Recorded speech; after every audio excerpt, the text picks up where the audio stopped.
Okay, this is showing my loadout for spring 2016 stealth camp outing. Nothing too fancy here, of course. Here's my Coleman sleeping bag, my hammock. Okay, there's my shelter. Got my cook kit, which contains a rebuilt alcohol stove. This time I made it a little larger for larger burn time. I'll have my alcohol here, cup. Here's my food that I'm bringing. Okay, for dinner, snacks, and breakfast. Camera, tripod. Let's see, this is my eating utensils, pair of gaiters. Here's a little fire kit. We've got various types of kindling and or various types of flash tinder and fire steel in there. Bringing my Silkee Gomboy to play around with. I haven't given that a proper demonstration yet. And my Mora and Mora robust companion knife, and a little trowel for digging poop holes, and some illumination. Since I'm stealthing, I probably won't be wanting to use much of this at all, but bringing it just in case. And actually, after dark, I don't want to be playing around with fire anyway. Anyway, just for caution's sake, I don't know what the cover is going to be like since it's still earlier in the year. I'll bring a pair of gloves, just keep my hands, and a little bit of paracord and my water bottle. So that's pretty much it. Might be a few other odd things, yep, let's pack this thing away. This might be a boring one, folks. I was really stoked to do a stealth camp at a location that I scoped out last summer, but I knew that this time of year the forest would be pretty transparent. Although the location still looks good, I know I can pull it off. I had a plan, a pretty elaborate plan, to be able to get away with what I was trying to do. I was going to hike in with my pack, stash it somewhere just off the trail, go back to my truck, go park my truck in the parking lot of a large retail store that allows overnight parking, and then ride my bike into the area at about dusk. Stash my bike, retrieve my pack, and head off to the final location for the overnighter. And first wrench that got thrown into that plan was that said retailer has moved, and I don't know what the story is with that parking area anymore. Last thing I need is a ticket or to get towed. It was a good plan. I just got to work on the parking situation there. So it looks like it's just going to be another pleasant day's walk in the woods.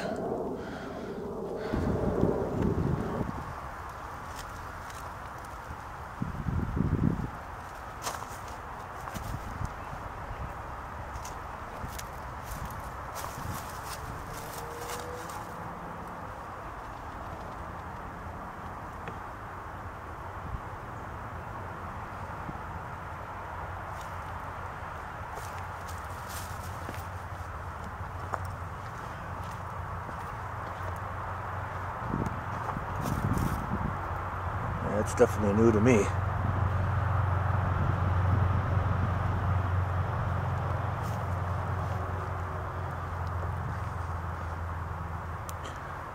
Yeah, it's early in the season. This is the first 70-degree day of 2016 in my area. So I haven't been here since last summer. But looks like they've been busy all winter. Been doing a lot of ash elimination activities going on, but I'm seeing a lot of new cuts, and I'm seeing that they're doing some tree thinning as well, taking off lower branches, trying to thin out the canopy, I guess. So you see a lot of debris like this sitting around, laying around. But it's always going to seem bare this time of year, but which is cool to come out to places this early in the season, because you really get a sense of the lay of the land. You see, all this was thick with foliage last year. They've really thinned it out, taking out big trees like that. But yeah, I'm getting up on the high ground here, and I can see how things go.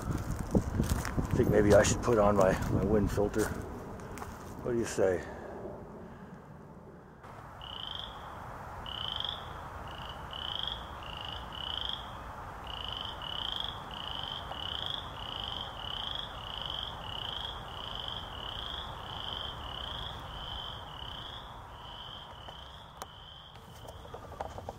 So when I got into the area, I went ahead and biked in and looking for a place to, well, I was hoping I could hitch up my bike and then just walk in and scope things out, see how things looked.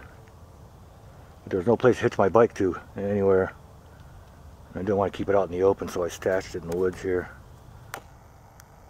Stashed it okay. For a while there was a glint of a reflection.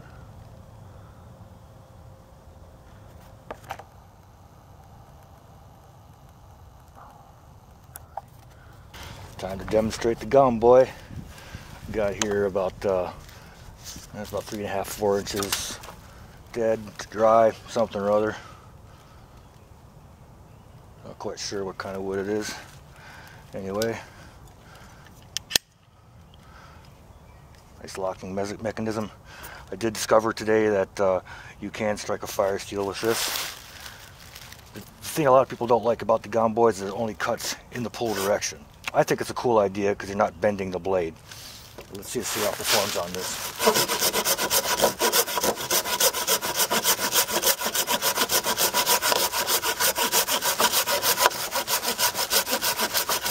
Pretty tough stuff.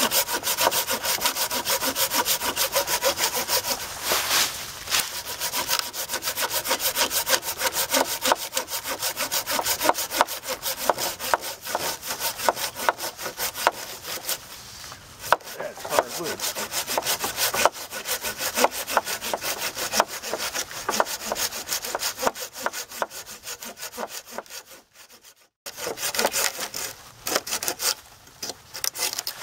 Alright, I still can't tell what that is. Pretty dense stuff though. So yeah, that took a while. I went through a live piece a little smaller than this a few months ago. Went through it in about 10 seconds. Not bad. Performs a lot better than the crappy Gerber one that I had. But anyway, Silkee Gomboy. Very cheap. Not much. I bought the Gerber one for $20 at REI. Just because I didn't have one. I didn't have much more to spend than that. But I was surprised when I went shopping for this. Got this for 23 bucks. Took a while to get to me though, because it was coming right from Japan. But yeah, $23, Silkee Gomboy. Awesome saw.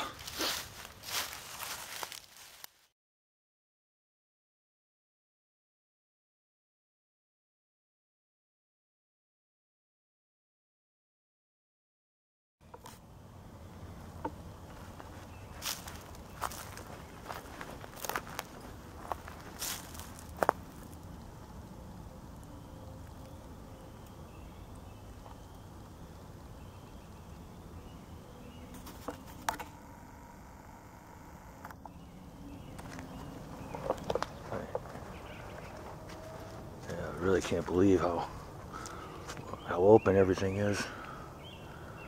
I don't think I've been through this area before, but there's still been a lot of activity. Still see a lot of cuts that look new.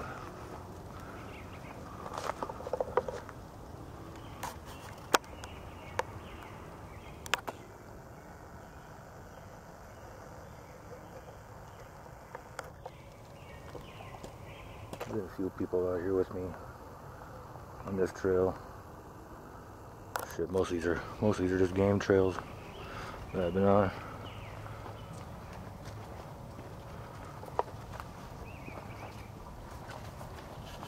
Well, the sun's going down, as you can see. This would have been about the time that I would have wanted to, make my final approach to my site, but don't know where to park since that place is gone now. If anybody's got any suggestions, I don't know, truckers, know places where they can, park and not get ticketed, and not get harassed overnight, to rest on their trips. And got a guy subscribed to my channel who's a trucker. I hit him up for some recommendations, any general rules of thumb. That's the only thing really that's preventing me from doing what I wanted to do tonight. Anyway, yeah, sorry to be lame, y'all, but it's just not worth a ticket. It's not worth a ticket to me. Just hope my bike's still there.